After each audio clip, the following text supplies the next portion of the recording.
What's up? Welcome into Chat It Up Sports, another edition, a post-Vols victory edition of Chat It Up Sports. I'm Greg Larnard, next to my co-host, the man who's wonderfully trying to run things over to my left, Mr. Chase Green. We're figuring it out. Yeah, I can't hear anything in my headphones. Is that the port that's broken, potentially? Might be. Can you hear me now? Yeah, kind of. Yeah, okay, a little bit. Great.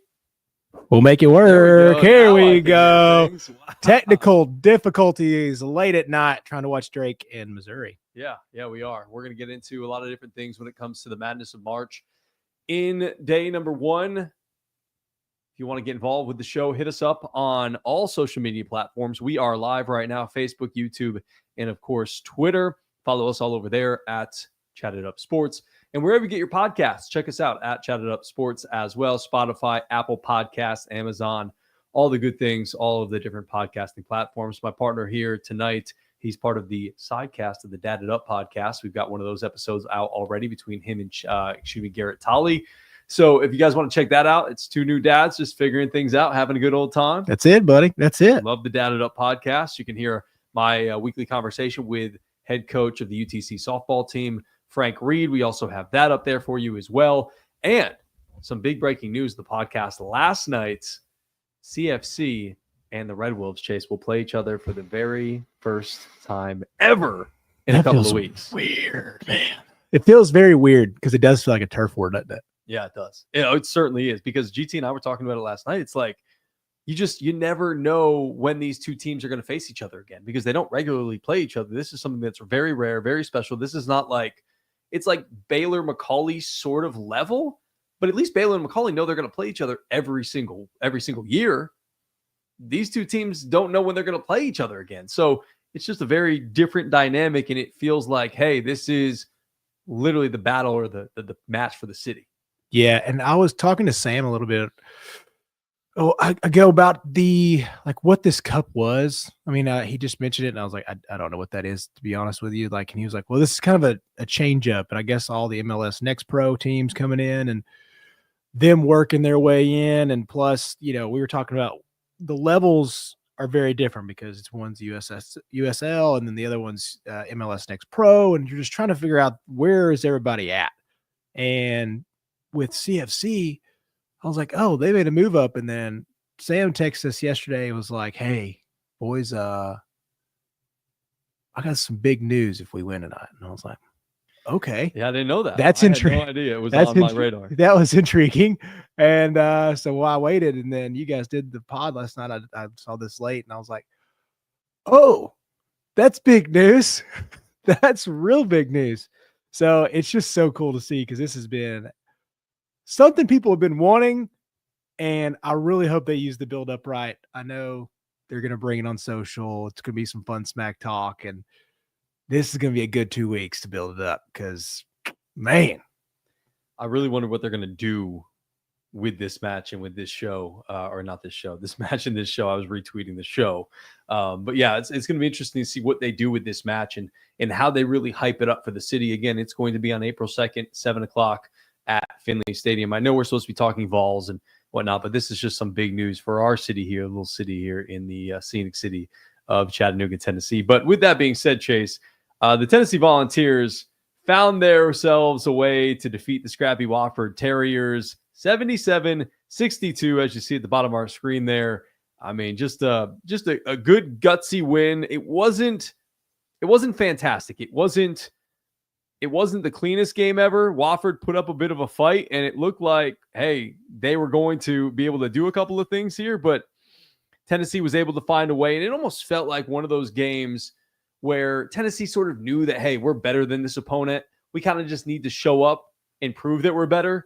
And Wofford kind of pushed back a little bit. They didn't just lay down for Tennessee. They pushed back a little bit and gave Tennessee a little bit of a fight. It was a 9-point game at halftime, and they fought all the way to the end. But at the end, the Tennessee Vols were just a little too much. Yeah, they're too good. They're too good. Defensively, like that's a part of it. I do think defense carries into these tournaments. And sometimes these height and size mismatches don't feel as intimidating to some teams, but then there's other teams like you're like, oh yeah, the size, the length, they they couldn't score. Wofford just could not score inside early.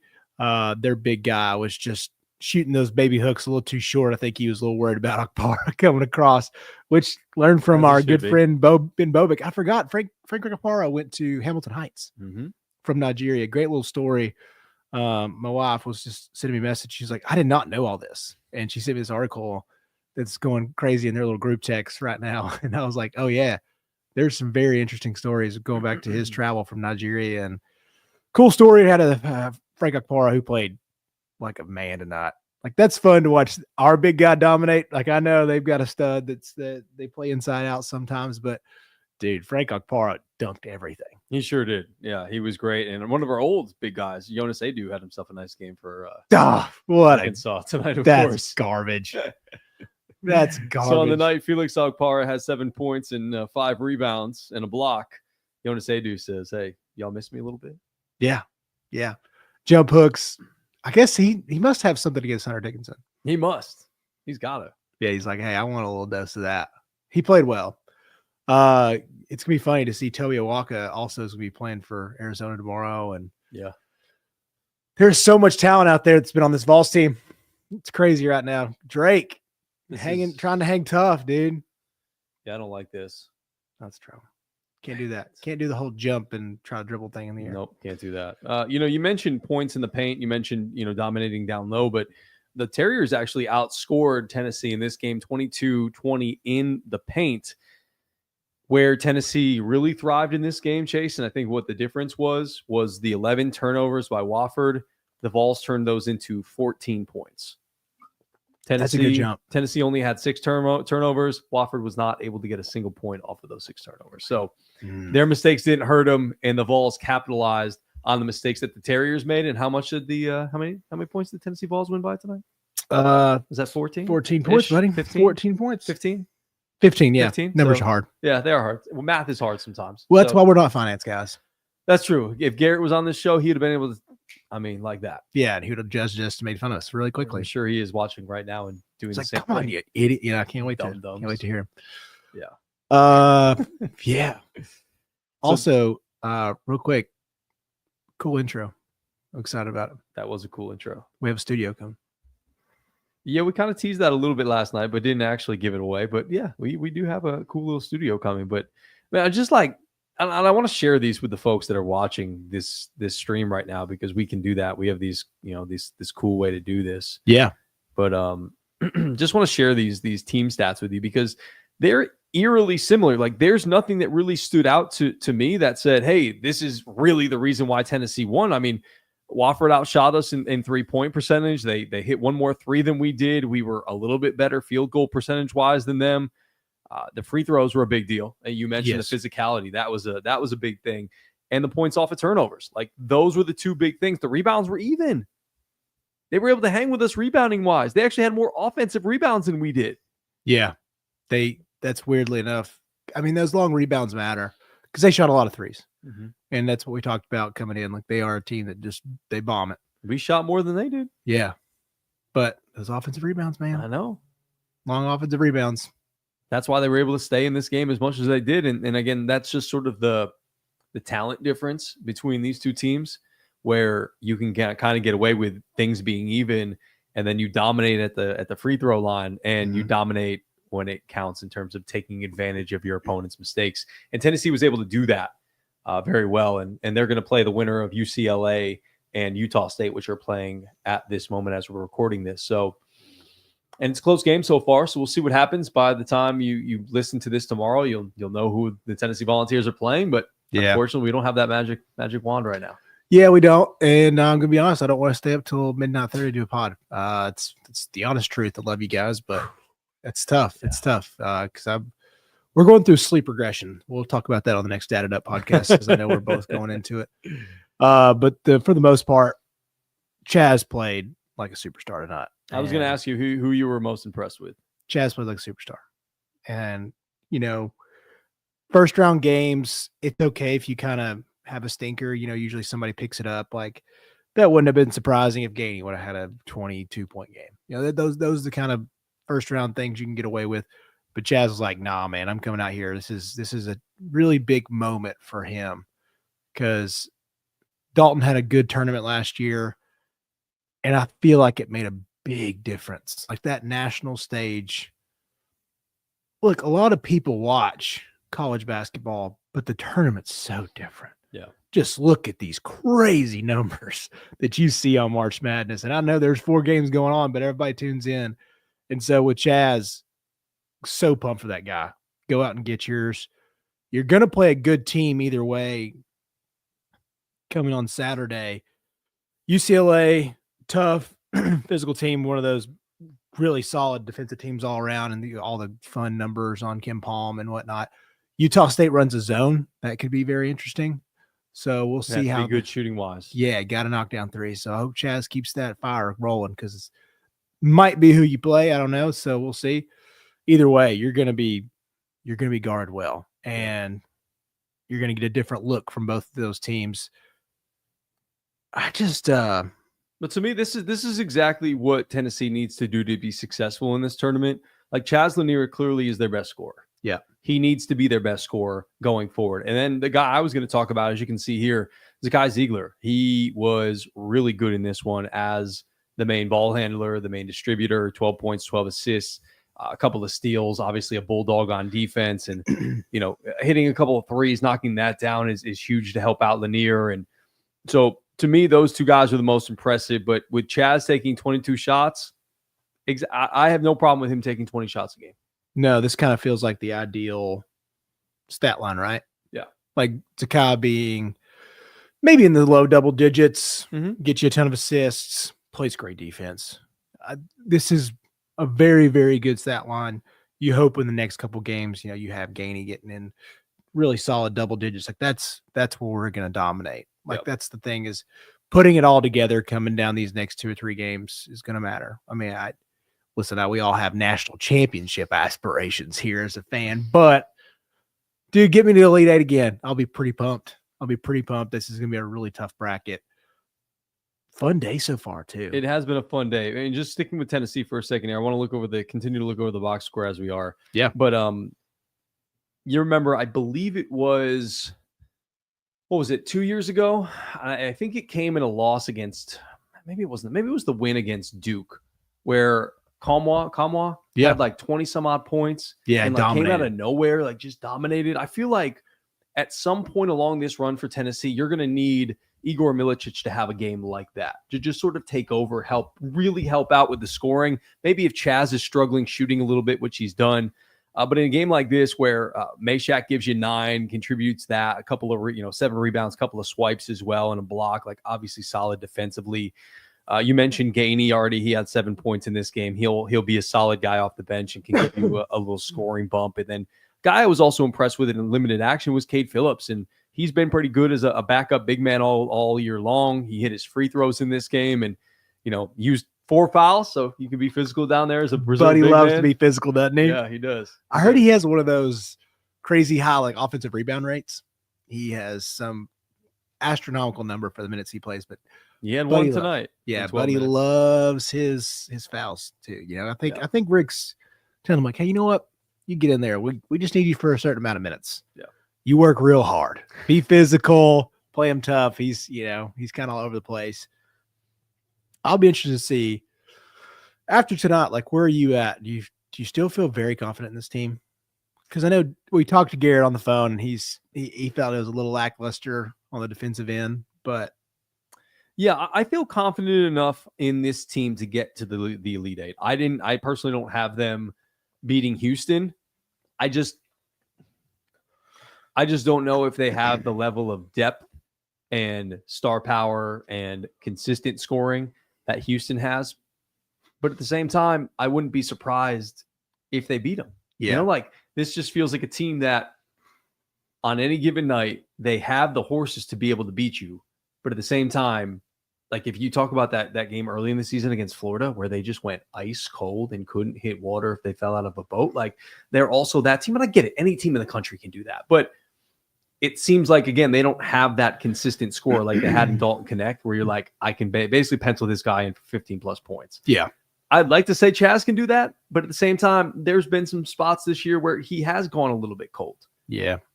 So that's kind of what worries me against a team like Houston. But I feel confident that they'll get past UCLA or Utah State. And even that 2-3 matchup, which I'm anticipating with them in Kentucky, I still think that they're better than Kentucky in what is it, Mark Price's first year? What was the head coach's name? What's his name? Yeah. It's not Mark. Is it Mark Price? No, it's not Mark Price. No, it's what the heck Why is his am I name? blanking on?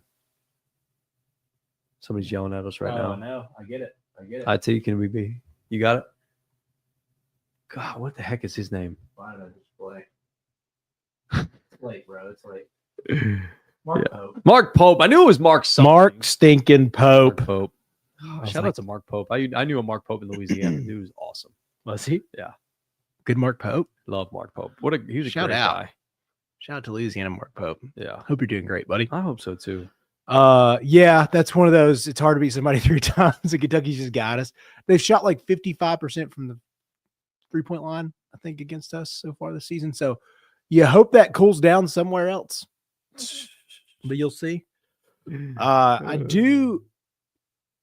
I'm just reading the comments. TriStar's been blowing us up a little. Blowing bit. us up here. I love it. He Thanks, says, buddy. He says, I've been hearing rumors.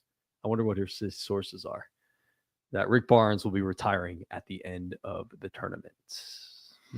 We talked about that a little bit. We Like sure maybe I wouldn't be too surprised. I just want to know what he's got because we have to replace a lot of people. That's the scary part. Is like maybe he's just like, I hate to leave you guys in a bad spot, but I wouldn't be in a very great spot either. So Man is 70 years old. he doesn't look like it. He sure doesn't. It looks like he's 84. He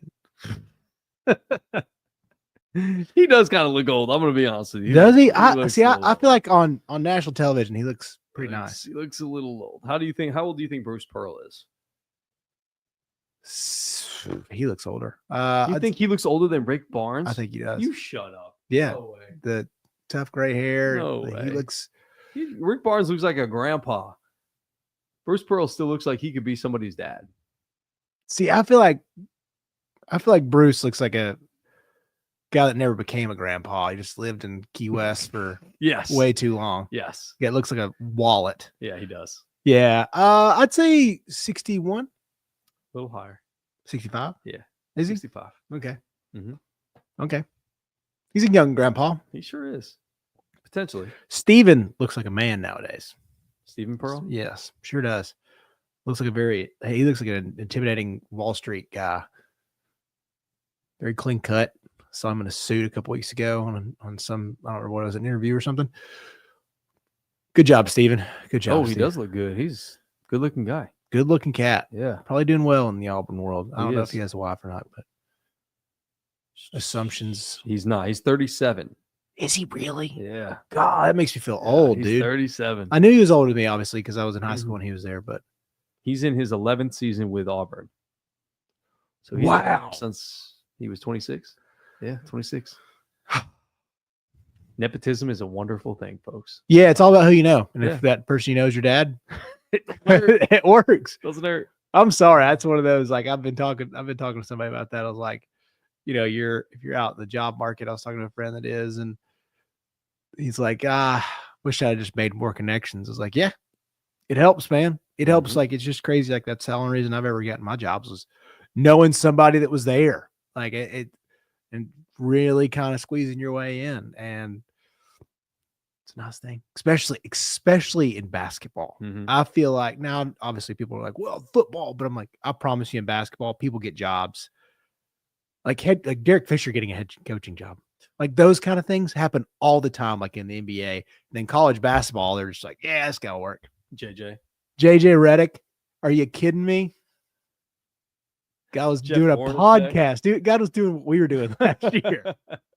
Yo, by the way, did you hear, speaking of basketball and podcasts, did you hear about the story about John Shire? No. With,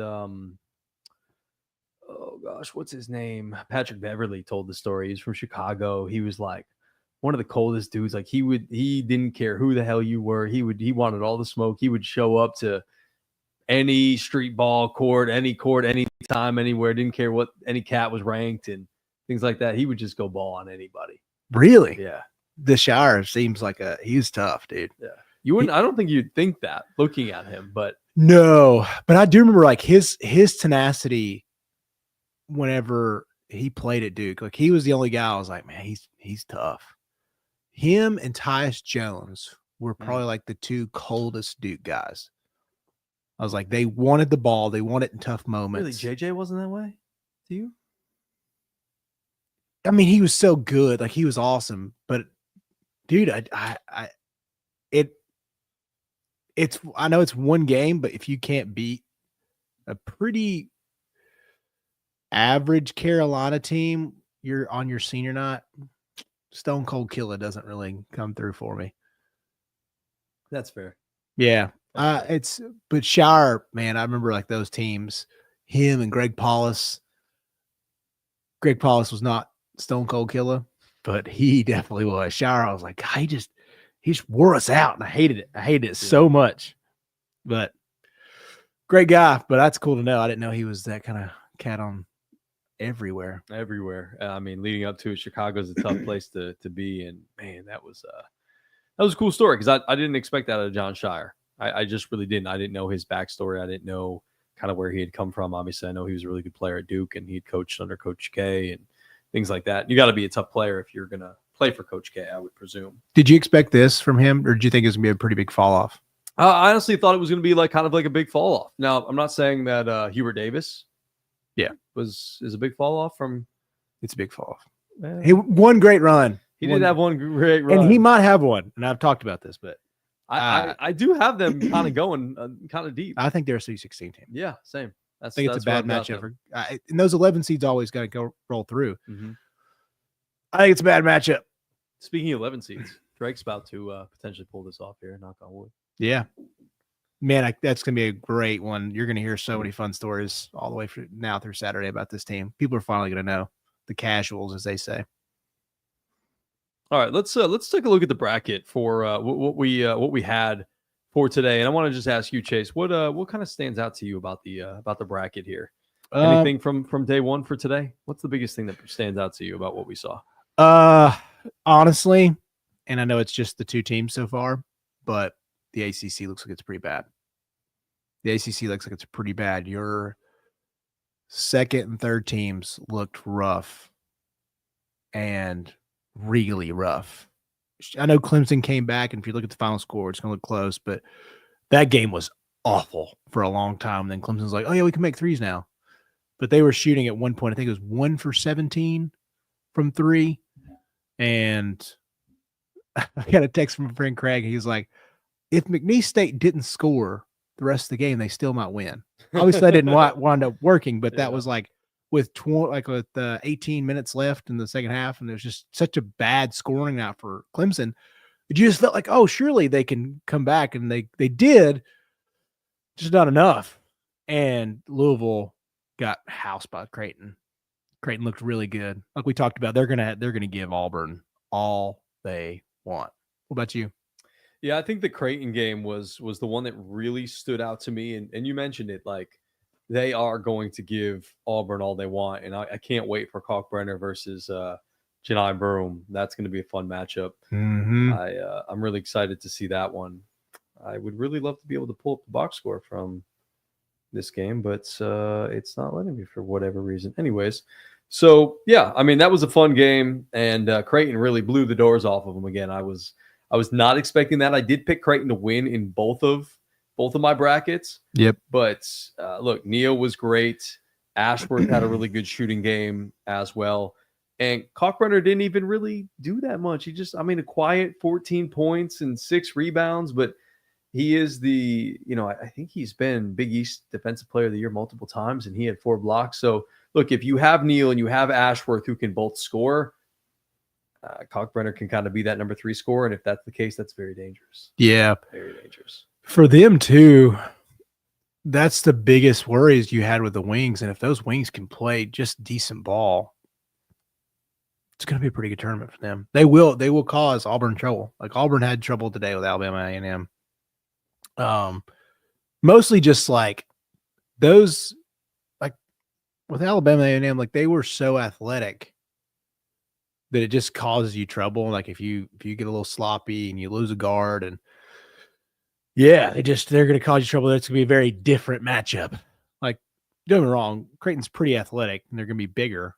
clearly, but difference. So just if Auburn's not turning the ball over and they're handling their business, they're going to win. But scary times if Creighton's going to continue to shoot like that, like they did, especially in the those middle 8. Nasty, dude. Mm-hmm. Yeah. Another thing that stood out to me this today so far was that Gonzaga, beating up on Georgia. Now, we kind of joked with Joseph, and Joseph was like, I'm just happy to be here type of thing, even if they don't score a single point. I'm happy that they won or they're there and they made the tournament. He was not expecting them to win, but I also was not expecting Gonzaga to blow the doors off of them like they did early. It was like 25-3 at one point. Like it was embarrassing early, and Georgia picked it up in the second half, but the problem was they just couldn't defend. So you said it to me off the air that it feels like this Gonzaga team, they might not be one of Mark Few's most talented. They might not be one of the higher seeds like they normally are in the tournament, but they are potentially criminally underseeded in this bracket. And if we're looking at this right now, Houston better bring their A game, because if they don't, they just might get upset. Yeah. I actually have Gonzaga upsetting them. Ooh, okay. I really think I thought they would have a really good game against Georgia, and Spinelli talked about it last episode about how all these teams from the SEC might just be beat up from beating each other up. Yeah. And I kind of took that in, and I was like, Gonzaga's a good one. They lost to St. Mary's. There's these little formulas that I like to watch out for, and I'm not the greatest bracket guy ever, but it is one of those things that you lose in a conference championship, you're a little ticked off, and then you face a team that's pretty good. And Georgia's just gone through the gauntlet. Kind of feels like the first time when they have expectations, they get housed a couple times by really good teams, and they lose close games. It's just like, don't feel like they're there yet to be real competitors. Gonzaga's got one of the best guards in the country in Nemhard. There's just a lot of things, and you're talking about the next round between them and Houston is Sweet 16 heaven. Those two coaches just get to Sweet 16s and Elite 8s, and it's going to be a good battle. I like Mark Few. I think he's one of the best coaches we've ever had in this game, especially considering where they're at. Trying to explain to my 4-year-old nephews, he's like, what is Gonzaga? I was like, freaking love Gonzaga. That was one of my favorite teams growing up. Like, I just, for no reason at all other than their name, I just loved Gonzaga. They had great colors. Yes. They have great colors. And you didn't really know where they were, especially when you were younger. Nope. Had no idea that they were in Washington State. Yeah, I didn't know what Spokane was. No. Be honest. Like, sure, you could tell me, but I'm like, I've never heard anybody. And there goes Drake. D2 special. God, locked up Missouri. I was not. Speaking of SEC teams that disappointed. Man, this could be. I think Coach might have been right about this. These lower seeded SEC teams might have some struggles. We might be looking back, and God, the SEC haters are going to be out tomorrow. Well, you did get. I mean, you got Arkansas. You got your top two. Yeah, you got Tennessee, who got yourselves a win. But that was a good win for Arkansas. I know both teams sort of underperformed this year with both iconic head coaches, but found a way to win. Yeah. Oh man. Well, right now, as we're talking about this, what are you looking Omaha is up on St. John's, but 7-5. But Cal versus Pitino, dude, come on. That's what you want. Round of 32. Yeah. We never thought we'd get that. No way. If you would have told me 3 years ago that those two would be at different schools and they're going to be playing each other, I'd be like, no way. No way. Cal's going to stay at Kentucky forever. Rick's going to be floating around the Iona level. I don't know. Time's so weird now. Has he been at St. John's 3 years? Or this is his second year. Yeah. Yeah, he was at Iona. Then he was, Man. Then you got Richard Pitino playing tomorrow night against who they got? Marquette and Shaka Smart. Man, that could be a good one. Yeah. That could be a really good one. That Marquette team's a little underperformed towards the end of the year. I'm not sure if they have injuries or not, but that was a team that was always competing. They were ranked really high for a long time. So I'll be interested to see what happens there. This could be like a floating towards the end of the season disappointment and them getting upset. So Richard, he's on the job hunt. Could be. And if you're like, well, wait, I don't know if you saw that. He was very honest. He was. He's very honest. He was very upfront with his players, being like, yo, this is what's happening. I'm thinking about taking the NC State job. And then he ended up taking the NC State job. And honestly, I thought Chase could go one of two ways. I thought either the players could be like, all right, F this guy. He's leaving us. And so, whatever. Season's going to be done with. We're not going to win the NCAA tournament. Or they could use that as a motivating tactic of like, hey, let's win one for the Gipper. Let's win one for Coach Wade as he goes out the door type of thing. Yeah. Do you feel like because college basketball feels so businesslike that you're just more understanding? It doesn't feel like anybody's leaving you. Like players just understand it more so than they ever have. Go get your money. Yeah. Go get your big job back. Doesn't it feel like this is the time now where players are like, all right, this is the business. I'm going to be changing next year, because he even said it in his press conference today. We talked about some stuff in our little interviews. Like I did one-on-ones with the guys, told them straight up what was happening. They talked about their transfer portal, and it was great. Kind of makes it feel like this.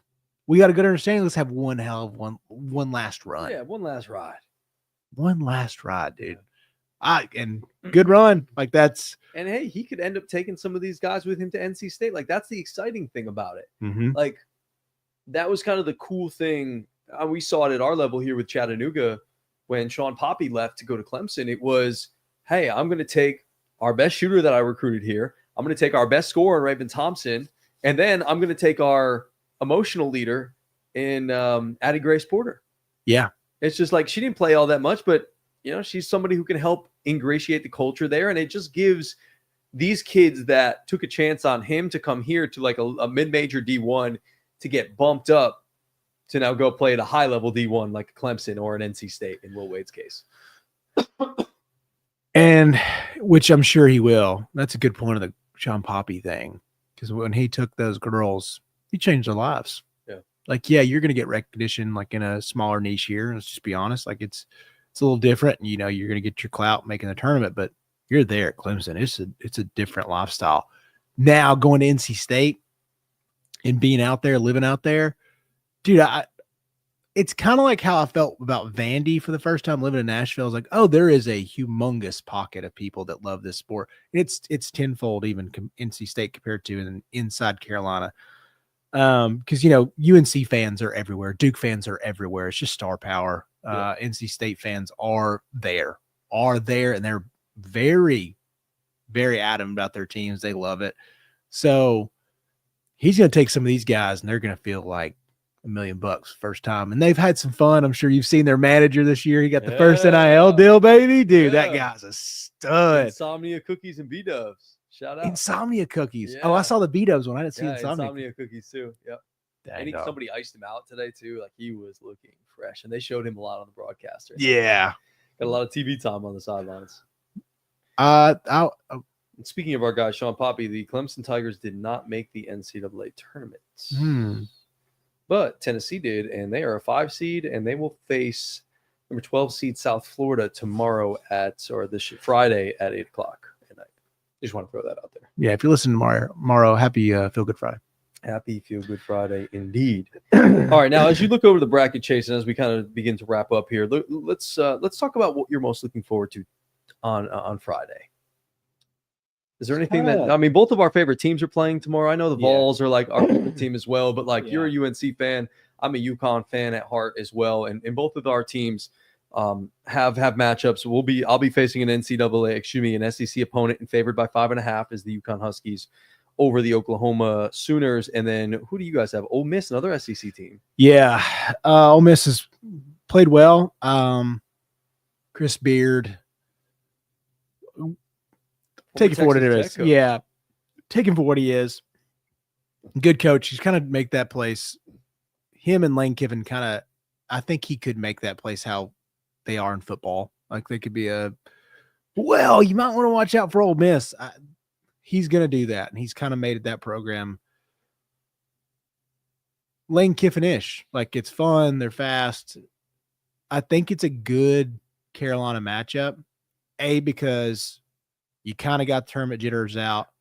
I saw today from Front Office Sports that broke the record. That Carolina game was the highest rated round of 68 or whatever it is. First round. I don't know what it's labeled nowadays. First round game ever. They're like, that's what we wanted. That's that's what college basketball wanted. They're like, we really need these guys to show up and show out. Carolina fans are everywhere. But it got the jitters out. They looked awesome. Mm-hmm. They can score, and guards win. It was exactly what you said. It was the team with a higher ceiling with the better players on. Yep. And I really felt it. And it's just matchups. Like that's the thing about the tournament is like that team that made a run with Hubert Davis. I was just looking down the pipeline. And sorry, GT, but that Baylor squad was without their best rebounder. And I was like, this Armando Baycott's going to just eat them alive. And that's what happened. It was the craziest game I've ever watched. Foul trouble, all that weird stuff. I don't know if you remember that game. It was just madness. Carolina was up like 25, and then we just fouled out everybody. Just crazy. Like Armando Baycott was like bringing up the ball at one point. Craziness. But all that to say, like it's all about matchups. And I was like, they're going to make a run. They'll make a Final Four. And they did. It was stupid. And I was like, that wasn't a good enough Final Four team. Like there's definitely 8 better teams in the bracket, but their matchups were great. Injuries happen in front of them. And so it's like, they're going to make it. They're just going to make it. I kind of feel about the same with this Carolina team. I was like, RJ's eventually going to wind up being the second best scorer ever in the ACC, or maybe the first. And dude, watch out. Sweet 16. Some people were picking them in the Final Four. I'm not getting that crazy. I'm out on that. That'd be dumb. But for what it's worth, man, it's going to be a heck of a run. But other games that I'm like really looking forward to, that Marquette, New Mexico game is going to be fun. Patino is vying for a big time job. I want to see how Vanderbilt does against St. Mary's. Yeah, I'm very curious about that as well. I'll be honest, I didn't watch a whole lot of Vanderbilt this year, but I'm glad to see again a lot of SEC teams getting in the tournament and Vanderbilt being a 10 seed. I'm excited to see how they do. Yeah, and to be honest, like St. Mary's is one of those teams that are going to be slow. It's all the pace of play. Clark Lee. I was going to say, are we talking football? Hold on. Did he start coaching basketball now? Well, that's the thing is it's it's a lower budget, but old Mark over there, he's doing a great job. And I did pick St. Mary's to win. Yeah, but I think so too. I'd like to see if Vanderbilt can win away from home, like get a big win away from home. Like they had 3 massive wins at home this year, and it, stormed the court. We all saw that. Fines. Yep. So they're gonna have fun, good run, but that'll make a statement of like, hey, we're on our way back up. Like they've always been a pretty decent basketball program, and then they've just had some bad years. Sorry, Jerry Stackhouse. I was going to say, Jerry Stackhouse kind of put them on the map with his name, and then you had Scottie Pippen Jr., who was there as well, and a couple of big names, and they just seem to always underachieve. You could see sort of like the slow ascension, but then they kind of plateaued and then began to go back down, and then that's when Jerry got the boot. So it is good to see that Vandy squad being built back up a little bit, and kind of wild that St. Mary's is a higher seed than Gonzaga. Usually it's the other way around. Obviously, both in the WAC. Are they in the WAC? Is it the WAC? The WCC? I don't know. West Coast Conference. Yeah, that's what it is. Yeah, it's the I West think Coast it's right. Conference. I think it's right. It's weird, and I guess it's like the tournament committee's finally coming around. Like, hey, we can't hide these guys anymore. Right? Because I feel like Gonzaga was like that for a long time. I was like, here, watch out for Gonzaga, and it was like, we've been watching out for Gonzaga for 17 years now. Let's turn that around. Yeah. Remember my dad always saying that. He's like, dude, you got to watch out for Gonzaga. I'm like, Pops, you've been saying that since I was like 7. Like, I know it. They're good. That'll be a fun matchup. Do you have anybody? Yes, there's a couple of games that I'm really looking forward to that could potentially be upsets tomorrow. Go ahead, because I was going to ask you, like, who do you think? I was going to ask you a couple, but go ahead. Go ahead with the upsets. Okay, so a couple that I've been kind of eyeing. Oregon and Liberty. and then Arizona and Akron. Like there is a very real possibility. I don't believe that it's going to happen, but there is a possibility, a very real possibility that both of those two teams could upset and then end up playing each other between Akron and Liberty. We could get a 12-13 matchup, which would be, again, very interesting if we did get that. I did pick, I think in each of my brackets, I think I picked like one upset than the other. Like I picked Liberty to beat Oregon and Arizona to beat Akron in one bracket. Then I flipped them the next bracket just to kind of hedge my bets. Because again, I know for certainty my bracket's not going to be perfect. It's not going to be amazing. And yep, it is what it you is. dream. I dream about it. When I got that first Creighton game, I was like, here comes the perfect bracket, ladies and gentlemen. It's going to be done tonight. Yeah. And then it was done the next game. I was wrong. So here we go. The Liberty game, I know Coach was talking about that on Monday. They're slow. They're going to cause you problems defensively. Also, don't know if you saw the graphic today as far as total enrollment. I know they're a big online school. Liberty? Yeah, but they're also the largest enrollment in the whole tournament. Fantastic softball program. Really? Yeah. They're great at a lot of They things. are very good. Football, was it Hugh Freeze that got them back? Yeah, it used to be. Yeah, not anymore, but he kind of got them back on the map a little bit. Yeah. Who do they? Oh, Malik Willis. It's Malik. Yeah, they did have Malik Willis there. Wasn't Hugh Freeze the one like coaching from like his hospital bed or something like that? Yep. That Liberty program is something special. It's so crazy they used to be an AI. Yeah, that is wild. And they just had a ton of money dumped in there. Flames. Yeah. I think it was a little right-wing money. I may be wrong on that, so shout out to my political people. But don't quote me. Yeah. Anyways, I heard stories. Yeah. So crazy amount of money, and they're like, let's do this. And they're doing it, man. They're doing it in a lot of the right ways. Great stuff all around up there. But this team, man, they're going to play great defense from what Coach was telling us. And with the Akron thing, you could have a Caleb Love experience where he goes 3 for 21 with 12 points, shoots you out of the game, and Akron just has a good night. That can't happen. It sure could. That could happen, buddy. It sure could. That would be fun. Because I'll be honest, like Toby Awaka, if you're gonna leave me, he'll put up 30 tomorrow. Yeah, I know he will. It's what's gonna happen. Him and Ada are gonna have 20 and 10 games. Yeah, it's like great. Miss you guys. Sure could use you in the old depth rotation. I don't know. To be honest, I've not watched a ton of Oregon this year, but I watched a lot of Arizona. Like they're just on usually later games. Fun matchups and stuff. Do you think Mississippi State or Baylor do you think Baylor and Duke? Oh God, it's the terrible GT matchup right there. That could potentially happen. Yeah, it could be. I did pick Baylor. Again, kind of going back to what you said about what Coach Scott Spinelli was talking to us about earlier in the week about these SEC teams just sort of beating up on each other. Baylor's had a decent run despite their 9 seed. I think they finished the year decently well, and I'm going to have them matching up against Duke. It's going to happen. I don't know if I don't know if Cooper's playing this first game. I've not seen that. I don't. I would like to say that they don't need him to play in this first game, if we're being honest. Yeah, I guess I'm so rest over rust. I don't really see that much, especially nowadays. A little surprising that Baylor got into this tournament, to be honest with you. Like 10-10 in the Big 12 and 19-14 overall, and look, they lost to Texas Tech, and albeit by 2 points, but it's not like Carolina where they ripped off of like 8 out of 10 wins to end the season or anything like that. And they lost 3 straight games towards the end of the year to Arizona, Colorado, Cincinnati. Colorado's just got some people, man. They've just taken down some people. Some way, somehow. I know. They do have some studs, like, Omir's great. Mm-hmm. They're going to play really well. I don't know how I feel about Mississippi State. They're like a watered down version of Tennessee. Like they can just go so cold. It just doesn't work in the tournament. That's why Tennessee's not made it. It's like outside of unless Dalton is scoring 38 points, like sometimes we'd barely get to 70 and he'd do that. And you're like, dude, what are you going to do outside of this? So Mississippi State feels like that without having anybody close to Chaz or even a Dalton, obviously. So I don't know. Baylor could be just overpowering star-wise. Jeremy Roach plays for Baylor Bears, and that would be a funny one to go back to Duke. Take down Duke. Yeah, that would be funny. That would be funny. Yeah. I'm looking forward to it, man. Saturday's gonna be great too. Yeah. Building up. Yep. I mean, I didn't really want to talk too much about UConn, but because that's my team. But I'm also very much looking forward to that 8-9 matchup. And oh yeah. It's like Oklahoma. I was like, who do y'all have? Yeah, Oklahoma. yeah, another SEC team, 9:25 tomorrow. UConn favored by 5.5, but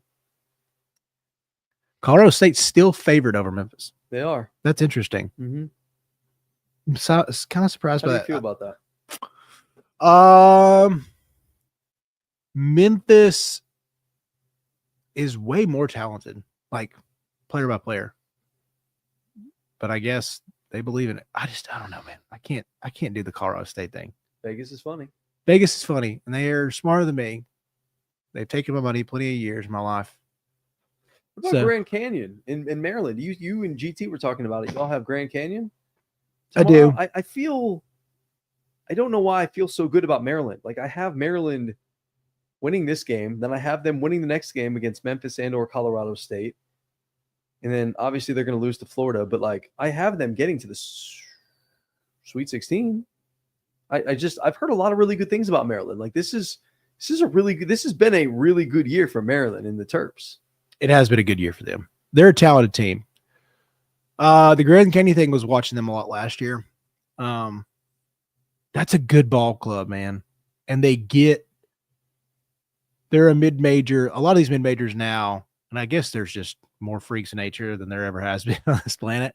But they were another team last year. I feel like everybody was 6'4" to 6'9", and they were all super athletic and just caused you problems. And I think they're very similar this year. And I don't know. It just feels like that for Maryland being good, and they just lost a few games they shouldn't. So I don't know. There's something about Grand Canyon that I liked about last year, and it's more so that than there's no love for Maryland.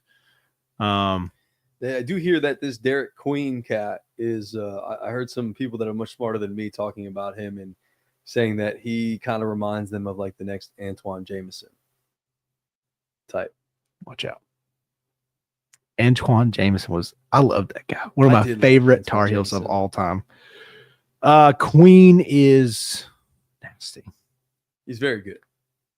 Nasty. A problem, as the kids say. Kids would say that. Yeah. A problem. There's going to be videos about Derek Queen one day on the YouTubes being like, Derek Queen, problem at Maryland. And it's going to be like for the Maryland people, it'll have, 350,000 views. And it's like just all Terps, bro. Scott Van Pelt's watched it 15 times. Like, yeah, dude, he is a problem. Crab cakes and basketball. That's what Maryland is going to do in this tournament. They're not going to lose to Grand Canyon. They have two guys on that team that are averaging 9 rebounds a game. I think Grand Canyon was actually the second largest enrollment too. So, oh really? Big student body. Hey, okay.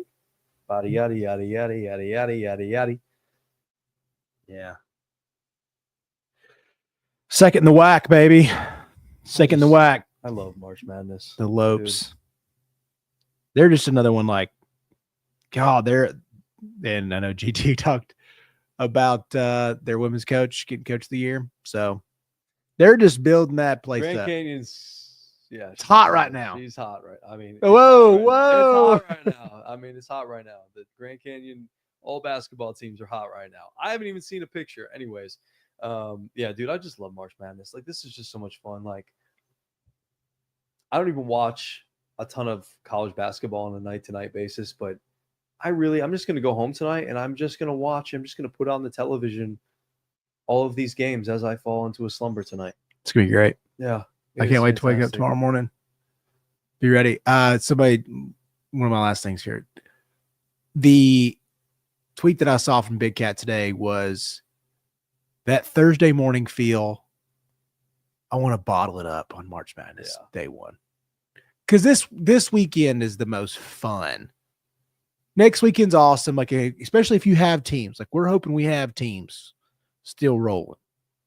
Our collective group has a chance to be feeling good second weekend. But if you don't, it's not as fun. But week one is just madness. Like trying to watch 4 games at once. My 5-month-old daughter was trying to watch 4 or 5 games at once. It's a lot. It's a lot, dude. So, yeah, I love it. I'm glad this week was spring break for me. Yeah, I That's got nice. to enjoy it. Tomorrow will not be the same, but today we got to enjoy it. You did get to enjoy it. Yes, you did. I won't be able to enjoy much of anything during the day tomorrow either. Big weekend for you guys. Yeah, it is a big weekend for us. UNC Greensboro coming in this week, and they usually play us pretty tough at home, I hear. But they also didn't have me on the coaching staff back in the day, so That's we'll see if true. that changes. Way big of a swing Same. now. Big change up, Go Mocs. as they say. Yeah, I don't know. We'll see what happens. It really has nothing to do with me. We're all kidding aside, but hopefully the girls will be prepared and they'll be ready to rock and roll and ready to go for the weekend. And if you want, come on out to Frost Stadium. We've got 2 games on Saturday at 1 and 3, and then on Sunday we play at 2:00. And I believe it's Barbie Day or Barbie Weekend or something along those lines this weekend. I didn't read correctly or too close. I don't know. I'd have to check that out real quick. And it's going to be here. beautiful. It sure is, buddy. Yeah. It is Not so going much to today. be- Today kind of sucked. It But did kind of. It's been weird the last couple of days. Like it was like really nice, then cold. Really nice, then cold. yeah. Tomorrow's gonna be like media. It's gonna be like in the mid to low 60s. East Tennessee, baby. Just never know what you're going to get. Gotta live it. Gotta love it. Man, you ready to wrap it up? Yeah, it's been fun.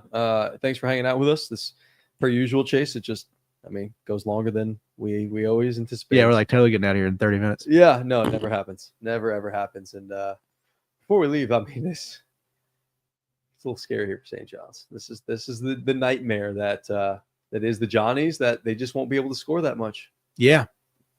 Omaha's pretty good, man. Like I watched their championship game, and you've always kept up on it with them on like social media, the whole like wrestling moves on the trash cans. Like they've been a little viral a couple times. So you just keep watching it. So this Omaha team's actually pretty dang good.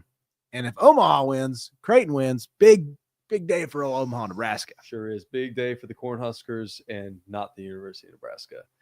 Anyways, thanks for hanging out with us tonight. Follow us all over social media at Chatted Up Sports. 5 stars, nothing less. Make sure you tell a friend up on our podcasting platforms.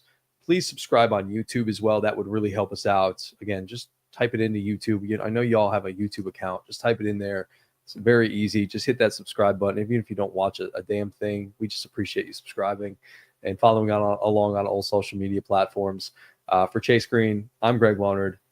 Be nice to people. Have a great day. Have a fantastic weekend. We'll be back with you on Tuesday. Peace and love.